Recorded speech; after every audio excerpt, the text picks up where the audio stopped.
ஐனமா தகூனு யுத்ரிக்குமுல் மௌத் வலவ் குன்தும் ஃபீ புரூஜி முஷய்யதா.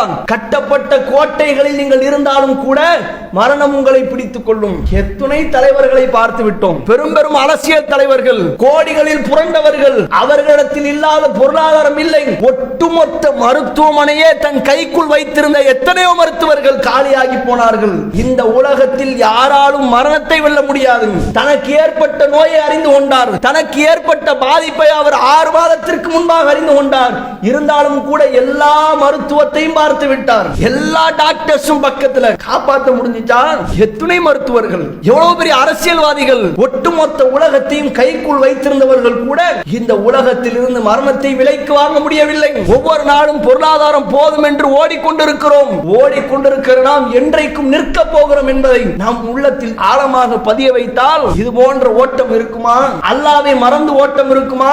நன்மை செய்கிற விஷயத்தை விட்டு இந்த உலகத்தினுடைய ஆசாவாசகத்தின் பக்கம் ஓட்டம் இருக்குமா? ரசூல் ஸல்லல்லாஹு அலைஹி வஸல்லம் ஒரு சபையில மக்களிடத்தில் நிற்கிறார்கள். அப்போது ஒரு ஜனாசா கொண்டு செல்லப்படுகிறது. பார்த்துட்டு அல்லாஹ்வுடைய தூதர் சொன்னார்கள், முஸ்தரிஹும் வ முஸ்தராஹும் மின்ஹு. முஸ்தரிஹான ஜனாசா அல்லது முஸ்தராஹ் மின்ஹு என்று அல்லாஹ்வுடைய தூதர் சொன்னார்கள். சஹாபாக்களுக்கு சந்தேகம். அப்போது அல்லாஹ்வுடைய தூதர் சொன்னார்கள், முஸ்தரிஹ் என்றால் என்ன தெரியுமா?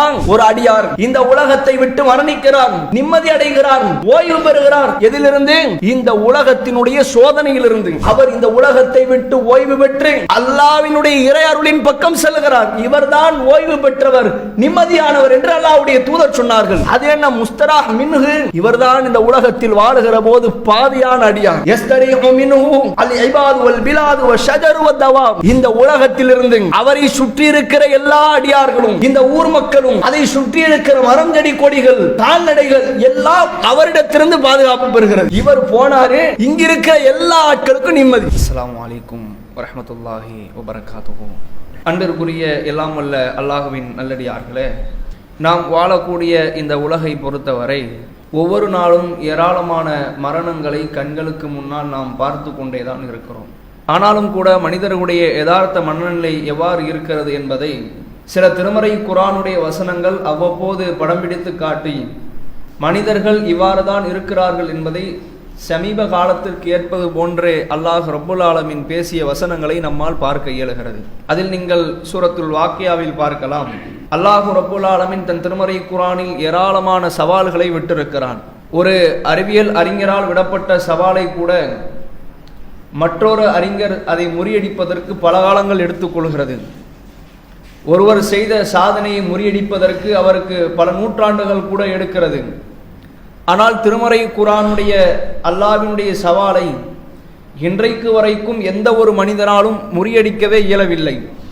அதில் மிக பிரதானமான அல்லாஹ் சொல்லுகிற சவால் அல் வாக்கியாவிலே நீங்கள் 60வது வசனத்தை எடுத்து படித்து பாருங்கள். நஹனு கத்தர்னா பைனக்குமுல் மௌத். நாமே உங்களுக்கு மத்தியில் மரணத்தை விதியாக்கியிருக்கிறோம். வமா நஹனு பி மஸ்பூகின். நம்மிடத்திலிருந்து அதை வெல்பவர் உங்களில் எவரும் இல்லை என்று அல்லாஹ் திட்டவட்டமாக மரணம் குறித்து நமக்கு அறிவிப்பு செய்கிறான். உங்களுக்கு மரணத்தை நாமே நிர்ணயித்திருக்கிறோம். உங்களுக்கு மரணத்தை நாம் எப்போது என்று விதியாக்கி வைத்திருக்கிறோம். உங்களில் எவரேனும் அதை முறியடிக்க இயலுமானால் முறியடித்துக் கொள்ளுங்கள். ஆனால் எவராலும் செய்ய முடியாது என்பதை அல்லாஹ் அந்த வார்த்தை பிரயோகத்தில் சொல்லி காட்டுகிறான். அதாவது இதை மிகைப்பவர் யாரும் உண்டான், யாராவது இதை உடைச்சு நொறுக்கிறதுக்கு வாய்ப்பு இருக்குதா அப்படின்னு அல்லாஹ் பேசுகிற வார்த்தை. அல்லாஹ் ரப்புல் ஆலமீன் மற்றும் சில வசனங்களில் இப்படி மரணத்தை நாம் உங்களுக்கு விதியாக்கி விட்டோம், அதை யாரும் வெல்ல முடியாது என்று சொல்லியிருப்பதை ஒட்டுமொத்த உலகமும் ஏற்றிருந்தாலும் கூட மரணத்திற்காக ஓடிக்கொண்டிருக்கிறோமா என்றால் சில கேள்விகள் நம்மை நோக்கியே எழுகிறது. ஒருவர் உபதேசம் செய்கிறார், ஒரு 10 சொற்பொழிவுகளை நாம் கேட்கிறோம். 10 சொற்பொழிவுகளில் சொல்லப்படுகிற பாடத்தை விட, அறிவுரைகளை விட, அனுபவங்களை விட ஒரே ஒரு ஒற்றை மரணம் நமக்கு அத்துணை பாடங்களையும் படிப்பினைகளையும் வரலாற்று நிகழ்வுகளையும் சொல்லிவிடும்.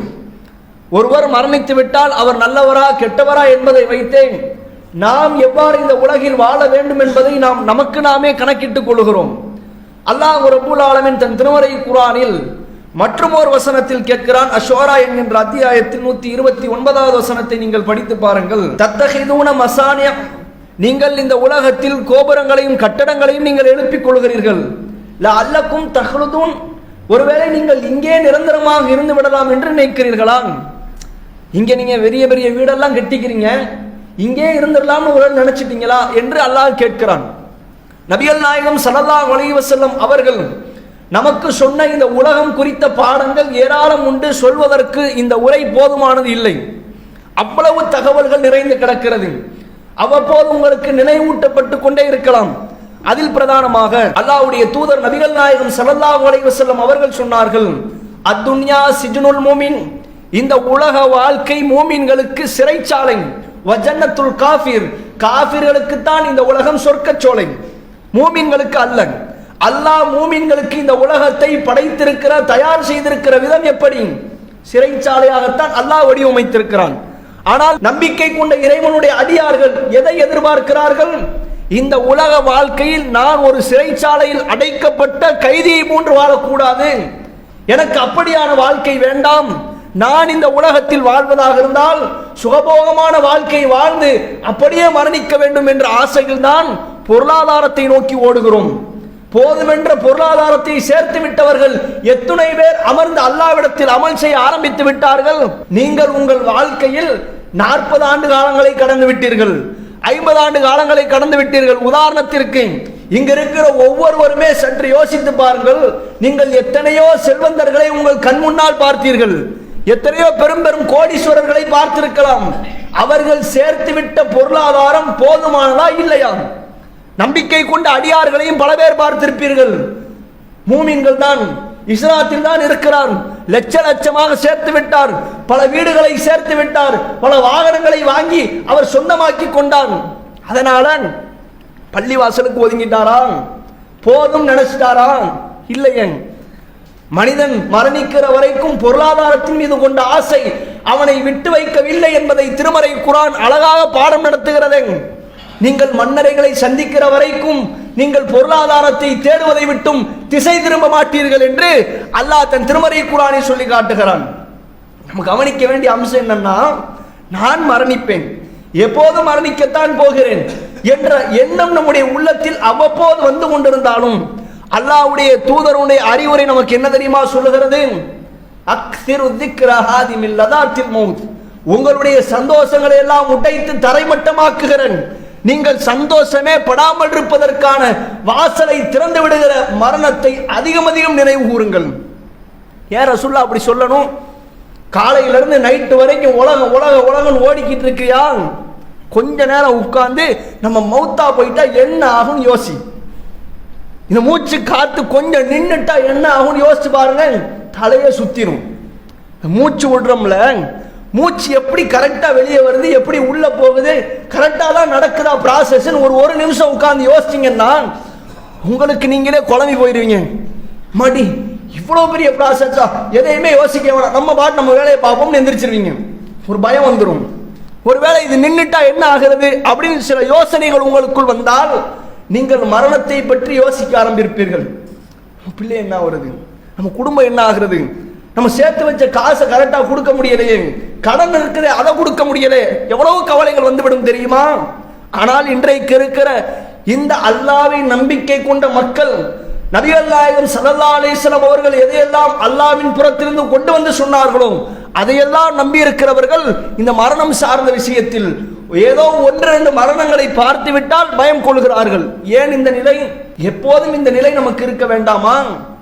அல்லாஹ் ரப்புல் ஆலமீன் தன் திருமறை குர்ஆனில் மற்றும் ஒரு வசனத்தில் சொல்லுகிறான், மரணத்தை பார்த்து பயந்து ஓடுறியா? ஓடு. எத்தனை நாளைக்கு, எத்தனை வருஷத்துக்கு, எவ்வளவு தூரம் ஓடிடுவேன்? நம்ம என்ன நினைச்சு போயிட்டு இருக்கிறோம்னா, கொஞ்ச நாள் போட்டுமே, அல்லாஹ் ஒரு 10 வருஷத்தை கொடுத்துட மாட்டானா? அல்லாஹ் ஒரு 2 வருஷத்தை கொடுத்துட மாட்டானா? இந்த கேன்சர் பேஷண்ட் தான் இருக்கிறாங்கல்ல, அவங்க எல்லாம் போய் பாருங்களேன். அவ்வளவு பெரிய ஒரு உடம்போடு இருந்தவர், நல்ல சுகத்தோடு இருந்தவர், உடம்பெல்லாம் ஒட்டஞ்சு போய் ஆள் அப்படியே ஒல்லியாகி படுத்த படுக்கையில் கிடப்பார். அவர்கிட்ட போய் கேளுங்களேன், எனக்காக துவா செய்யுங்க. என்னங்க துவா? அல்லாஹ் எனக்கு இன்னும் ஒரு மாசத்துக்கு தந்துடட்டும், அல்லாஹ்ட்ட நான் துவா செய்ய வேண்டியது இருக்குது, அல்லாஹ்க்கு நான் செய்ய வேண்டிய கடமைகளில் பலவற்றை குறை வைத்து விட்டேன், எனக்காக அல்லாஹ்ட்ட துவா செய்யுங்கன்னு கதறுவார். ஏன் இந்த நிலை? அவர் நன்றாக இருக்கிற காலத்தில் அவர் நினைத்த நன்மைகளை செய்ய முடியவில்லை, அவரால் நன்மைகளை செய்வதற்கு நேரம் ஒதுக்க முடியவில்லை. அதனால் தான் இறுதி காலகட்டத்தில் அவர் நினைக்கிறார், நான் மரணிக்க போகிறேன் என்ற எண்ணம் என்னுடைய உள்ளத்தில் வந்துவிட்டது. அல்லாஹ்வை சந்திக்க போகிற நான் குறையுடையவனாக இறைவனை சந்தித்தால் இறைவன் என்னை சொர்க்கத்திற்கு அனுப்ப மாட்டான் என்பதை உள்ளத்தில் வைத்து அவர் கேட்கிற பிரார்த்தனை என்ன? இன்னும் கொஞ்சம் காலவாசம் கிடைக்குமா? யாரெல்லாம் நான் செய்ய வேண்டிய அமல்கள் ஏராளம் உள்ளது, கொஞ்சத்தை தந்துடுறான் புலம்புறாரன். யாராலும் எந்த ஒரு மரணத்தையும் எங்கு மரணிப்பார், எப்போது மரணிப்பார், எப்படி மரணிப்பார் சொல்லவே இயலாது. பல பேரை நம்ம பார்க்கிறோம், வருஷம் உம்ராவுக்கு கிளம்பிடுறது. எதுக்கு? மக்கமா நகரத்தில் நான் மரணித்து விட வேண்டும். இங்கு தொழுகைக்கு வந்தால் எத்தனை பேர் தொழுவார்கள்? 100 பேர் தொழுவாங்களா? 500 பேர் தொழுவாங்களா? அங்கு எனக்காக 1,00,000 பேர் ஜனாசா தொழுகையில் கலந்து கொள்வார்கள். ஆசைப்பட்டு போறாங்க. போன ஆட்கள்லாம் திரும்பியாச்சு, நினைச்சு கூட பார்க்கல. அல்லாஹ் எனக்கு மரணத்தை இங்கத்தான் தருவான்னு ஒரு ஆள் நினைச்சே போகல, போயிட்டு திரும்ப வந்துருவோன்னு போனாரு. அப்படி போன ஆட்கள் எத்தனை பேர் மரணம்? நம்ம எங்க மரணிக்கணும் நம்ம ஆசைப்படுறோமோ, எங்க எனக்கு சிறப்பு இருக்கிறது என்று நினைக்கிறோமோ அந்த இடத்தில் உங்களால் மரணிக்க இயலாது. அதே போன்று நான் கட்டமைத்திருக்கிற இந்த இடத்தில் என்னுடைய மரணத்தை வெல்ல முடியுமா என்றால் அல்லாஹ் அதற்கும் பதில் சொல்லுகிறான், எங்கனால் இருந்துக்கிறீங்க. ஐனமா தகூனு யுதரிக்குமுல் மௌத் வலவ் குன்தும் ஃபீ புரூஜி முஷய்யதான். கட்டப்பட்ட கோட்டைகளில் நீங்கள் இருந்தாலும் கூட மரணம் உங்களை பிடித்துக் கொள்ளும். எத்துணை தலைவர்களை பார்த்து விட்டோம், பெரும் அரசியல் தலைவர்கள், கோடிகளில் புரண்டவர்கள், அவர்களிடத்தில் இல்லாத பொருளாதாரம் இல்லை. ஒட்டுமொத்த மருத்துவமனையே தன் கைக்குள் வைத்திருந்த எத்தனையோ மருத்துவர்கள் காலியாகி போனார்கள். ஏன் இதை சொல்லுகிறோம்? இந்த உலகத்தில் யாராலும் மரணத்தை வெல்ல முடியாது. தனக்கு ஏற்பட்ட நோயை அறிந்து கொண்டார், தனக்கு ஏற்பட்ட பாதிப்பை அவர் 6 மாதத்திற்கு முன்பாக அறிந்து கொண்டார். இருந்தாலும் கூட எல்லா மருத்துவத்தையும் பார்த்து விட்டார். எல்லா டாக்டர்ஸும் பக்கத்துல, எல்லா நர்ஸும் பக்கத்துல. காப்பாற்ற முடிஞ்சிச்சா? எத்துணை மருத்துவர்கள், எவ்வளவு பெரிய அரசியல்வாதிகள், ஒட்டுமொத்த உலகத்தையும் கைக்குள் வைத்திருந்தவர்கள் கூட இந்த உலகத்தில் இருந்து மரணத்தை விலைக்கு வாங்க முடியவில்லை. ஏன் இதை சொல்லுகிறோம்? யோசித்து பாருங்கள். நான் ஒவ்வொரு நாளும் பொருளாதாரத்தை நோக்கி ஓடுகிறோம், ஒவ்வொரு நாளும் பொருளாதாரம் போதும் என்று ஓடிக்கொண்டிருக்கிறோம். ஓடிக்கொண்டிருக்கிற நாம் என்றைக்கும் நிற்க போகிறோம் என்பதை நாம் உள்ளத்தில் ஆழமாக பதிய வைத்தால் இது போன்ற ஓட்டம் இருக்குமா? அல்லாஹ்வை மறந்து ஓட்டம் இருக்குமா? நன்மை செய்கிற விஷயத்தை விட்டு இந்த உலகத்தினுடைய ஆசாவாசகத்தின் பக்கம் ஓட்டம் இருக்குமா? ஏன் சொல்றோம்னா, ரசூல் ஸல்லல்லாஹு அலைஹி வஸல்லம் அவர்கள் ஒருவர் மரணிக்கிறதுக்கு முன்பாக அவருடைய நிலை எவ்வாறு இருக்க வேண்டும் என்பதை தெளிவாக சொன்னார்கள். ரசூல் ஸல்லல்லாஹு அலைஹி வஸல்லம் அவங்க ஒரு சபையத்தில் மக்களிடத்தில் நிற்கிறார்கள். அப்போது ஒரு ஜனாசா அவரிடத்தில் கொண்டு செல்லப்படுகிறது. ரசூல்லா நிற்கிறாங்க, ஜனாசா கொண்டு போறாங்க. ரசூல்லா பார்க்கிறாங்க. பார்த்துட்டு அல்லாஹ்வுடைய தூதர் சொன்னார்கள், முஸ்தரிஹும் வ முஸ்தராஹ் மின்ஹு, முஸ்தரிஹான ஜனாசா அல்லது முஸ்தராஹ் மின்ஹு என்று அல்லாஹ்வுடைய தூதர் சொன்னார்கள். சஹாபாக்களுக்கு சந்தேகம், முஸ்தரிஹனா என்ன, முஸ்தராஹ் மின்ஹுனா என்ன, அதை சொல்லுங்க, இந்த வார்த்தைக்கான அர்த்தம் எங்களுக்கு புலப்படவில்லை.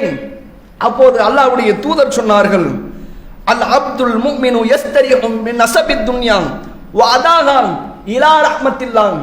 முஸ்தரிஹ் என்றால் என்ன தெரியுமா? ஒரு அடியார் இந்த உலகத்தை விட்டு மரணிக்கிறார், நிம்மதி அடைகிறார், ஓய்வு பெறுகிறார். எதிலிருந்து? இந்த உலகத்தினுடைய சோதனையிலிருந்து, இந்த உலகத்தினுடைய தொல்லையிலிருந்து. அவர் இந்த உலகத்தை விட்டு ஓய்வு பெற்று அல்லாஹ்வினுடைய இறை அருளின் பக்கம் செல்கிறார். இவர்தான் ஓய்வு பெற்றவர், நிம்மதியானவர் என்று அல்லாஹ்வுடைய தூதர் சொன்னார்கள். அது என்ன முஸ்தராஹ் மின்ஹு? அப்போது அல்லாஹ்வுடைய தூதர் சொன்னார்கள், அல் அப்துல் ஃபாஜிர், இவர்தான் இந்த உலகத்தில் வாழுகிற போது பாதியான அடியான். யஸ்தரிஹு மின்ஹு அல் இபாது வல் பிலாது வ ஷஜரு வ தவாம். இந்த உலகத்திலிருந்து அவரை சுற்றி இருக்கிற எல்லா அடியார்களும், இந்த ஊர் மக்களும், அதை சுற்றி இருக்கிற மரம் செடி கொடிகள், கால்நடைகள் எல்லாம் அவரிடத்திலிருந்து பாதுகாப்பு பெறுகிறது. முதல் ரசூலுல்லாஹ் சொன்ன கேட்டகரி யாரு? இவர் இந்த உலகத்தை விட்டு பிரிந்து செல்கிறார். இந்த உலகத்தினுடைய சோதனையிலிருந்தும் இந்த உலகத்தினுடைய ஒட்டுமொத்த தொல்லையிலிருந்தும் அவர் நிம்மதி பெற்று விட்டார். இரண்டாவது கேட்டகரி, இவர் போனாரு, ஆள் போனதுதான் போனாரு, இங்கிருக்கிற எல்லா ஆட்களுக்கும் நிம்மதி. ரெண்டு கேட்டகரியில் நம்ம எப்படி? என்னுடைய நிலை எது? புகாரியிலே பதிவு செய்யப்பட்ட அரபி மொழி. நான் இந்த இரண்டு படித்தரத்தில் எந்த படித்தரத்தில் இருக்கிறேன்? நான் மரணித்து விட்டால் என்னை சுற்றி இருக்கிற மக்கள் நிம்மதி பெறுவார்களா அல்லது நான் நிம்மதி பெறுவேனா? நமக்கு நாமே கேட்க வேண்டிய கேள்வி. இன்றைக்கு பொருளாதாரத்தில் உயர்ந்த நிலையில் இருப்பவர்கள், முதலாளித்துவத்தை பெற்றவர்கள், குடும்ப அந்தஸ்தில் உயர்ந்திருப்பவர்கள், இவர்களெல்லாம் ஒரு கணம் யோசித்து பாருங்கள், தனக்கு கீழ்நிலையில் இருக்கிற ஒருவரை எவ்வாறு நடத்துகிறோம்? கரெக்டா தான் பேசுறோமா? பேசுற வார்த்தைகளில் கூட குறை எதுவும் பேசிட்டோமா? இப்ப எதுவுமே பேச மாட்டார். இருந்தாலும் உங்களுக்கு எதிராக நிற்கிறார்கள். நீங்கள் எவரிடத்தில் பேசிவிட்டீர்களோ, எவருடைய உள்ளத்தை காயப்படுத்தினீர்களோ, அவர் உங்களிடத்தில் எந்த வார்த்தையும் பேச மாட்டார். அல்லாஹ்வுடைய தூதர் முஆத் பின் ஜபல் ரலியல்லாஹு அன்ஹு அவர்களை யமன் தேசத்திற்கு அனுப்புகிற போது அவருக்கு சொன்ன மிக முக்கியமான அறிவுரை என்ன தெரியுமா? இத்தகி தஅவத்தல் மظلوம், அநியாயம் செய்யப்பட்டவருடைய பிரார்த்தனைக்கு அஞ்சிக் கொள்ளுங்கள் என்றார்கள். ஏன் தெரியுமா? அவருடைய பிரார்த்தனைக்கும் அல்லாஹ்விற்கும் மத்தியில் எந்த திரையும் கிடையாது. கேட்டா டைரக்டா போயிட்டே இருக்கும். அல்லாஹ்விடத்திலிருந்து பதிலை மட்டும் தான் எதிர்பார்ப்பார். முஸ்லிம்னு கிடையாது. அல்லாஹ்வை நம்பிக்கை கொண்டவருக்கு மட்டும்தான் இந்த சிறப்பென்று இல்லை. யாரை நீங்கள் நோவினை செய்தாலும், ஒரு நம்பிக்கை இல்லாதவர் கூட மேல ஒருத்தன் பார்த்துக்கிட்டு இருக்கிறான்டான்னு சொல்றான்ல, பண்றதெல்லாம் பண்ணு, மேல ஒருத்தன் இல்லாமையா இருக்கிறாரு, மேல இருக்கிறவன் பார்த்துக்கிட்டு தானே இருக்கிறான், உன்னை அவன் வச்சுக்கிடுவான்டான். நாம் யாரை நோவினைப்படுத்தி இருந்தாலும் இந்த உலக வாழ்க்கை விட்டு நான் மரணிப்பதற்குள்ளாக அவரிடத்தில் பாவ மன்னிப்பு கேட்டு, அவரிடத்தில் அவருடைய உள்ளத்தை சமாதானப்படுத்தி நான் மரணிக்காவிட்டால் நாளை மறுமை நாளில் எனக்கு எதிராக வந்து நிற்பார்.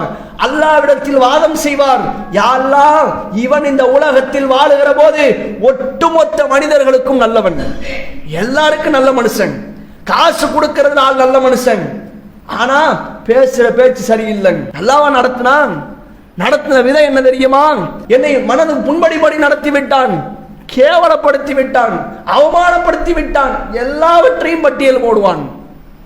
அல்லாஹ் எல்லாத்தையும் பார்ப்பான்.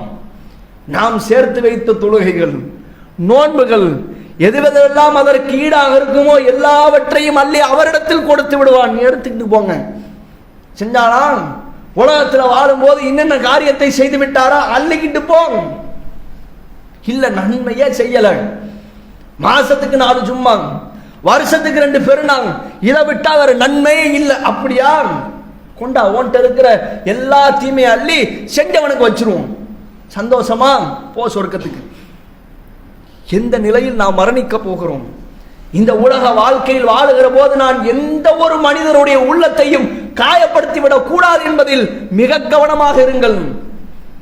அல்லாஹ்விடத்தில் பிரார்த்தித்தால் இந்த உலகத்தில் கூட நமக்கு அல்லாஹ் தண்டனைகளை கொடுக்க நேரிடும். மறுமையில தான் கொடுக்கணும் இல்லை. அல்லாஹ் எப்படியும் கொடுப்பான் தானே.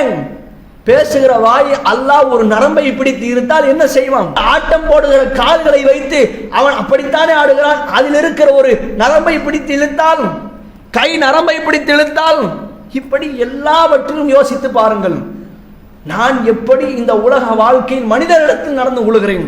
ஒருவேளை நான் மரணித்து விட்டால் அவர் அதன் மூலம் சந்தோஷப்படுவாரா அல்லது எனக்காக அல்லாஹ்விடத்தில் பிரார்த்திப்பாரா? இந்த 2 நிலையில தான் நம்ம இருக்கணும். எந்த ஒரு மனிதரும் மறந்து விட்டால் சந்தோஷப்படுவதற்கு வாய்ப்பு இல்லை. இருந்தாலும் கூட சமீபமாக நடக்கிற ஒவ்வொரு மனிதருடைய செயல்பாடுகளும் மரணித்து விட்டால் அப்பாடா ஆள் போயிட்டாரு, கொஞ்ச நஞ்ச சேட்டையா, இருக்கிற எல்லா சைத்தா வேலையும் அவன்கிட்ட தாமா இருந்துச்சு, இப்படி ஒரு மனுஷனை நாங்க பார்த்ததே இல்லை இப்படின்ல பேசுற அளவுக்கு ஆயிருச்சு. ஒரு கதை ஒண்ணு சொல்லுவாங்க. ஒரு அரசன் இருந்தானா, ஊர் மக்கள் எல்லாம் பெரிய தொந்தரவு பண்ணிக்கிட்டே இருந்தானு. எல்லா மக்களும் அவனை போட்டு சபிச்சு இருக்கிற என்னென்னலாம் சொல்ல முடியுமோ எல்லாத்தையும் சொல்லி திட்டுறாங்க. இப்ப வாப்பா மூத்தா போறாரு, மகனை கூப்பிடுறாரு, அடுத்து நீ தான் மன்னராக போறாங்க, என் பேரை எப்படியாவது காப்பாத்திரு. சரிங்க வாப்பா காப்பாத்திரும். வாப்பா மூத்தாயாச்சு, மகன் ஆட்சிக்கு வந்தாச்சு. இப்ப என்ன ஆச்சு? இருக்கிற அப்பனுடைய எல்லா சைத்தானிய செயல்களை விட 2 மடங்கு. ஏன்னா வாப்பா தான் தனக்கு நல்ல பேர் வாங்கி கொடுக்க சொன்னாருங்க. எல்லாம் பேச ஆரம்பிச்சுட்டான். அதுக்கு அவங்க அப்பன் பரவாயில்லை போல. இவன் பண்ற சேட்டையை பார்த்தா அவன் வாப்பா பரவாயில்ல போல அப்படின்னு பேச ஆரம்பிச்சிட்டாங்க.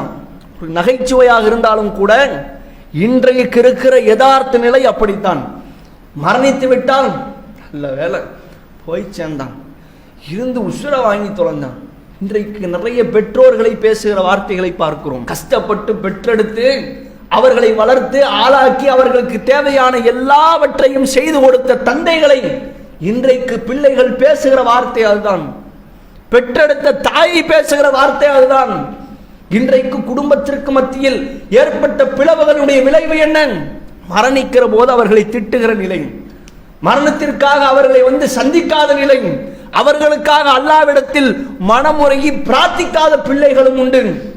இல்லைன்னு நினைக்காதீங்க, நம் சமூகத்திலே ஏராளமான பெற்றெடுத்த பெற்றோர்களும் பிள்ளைகளும் பிரிந்து கிடைக்கிறார்கள். ஏன்?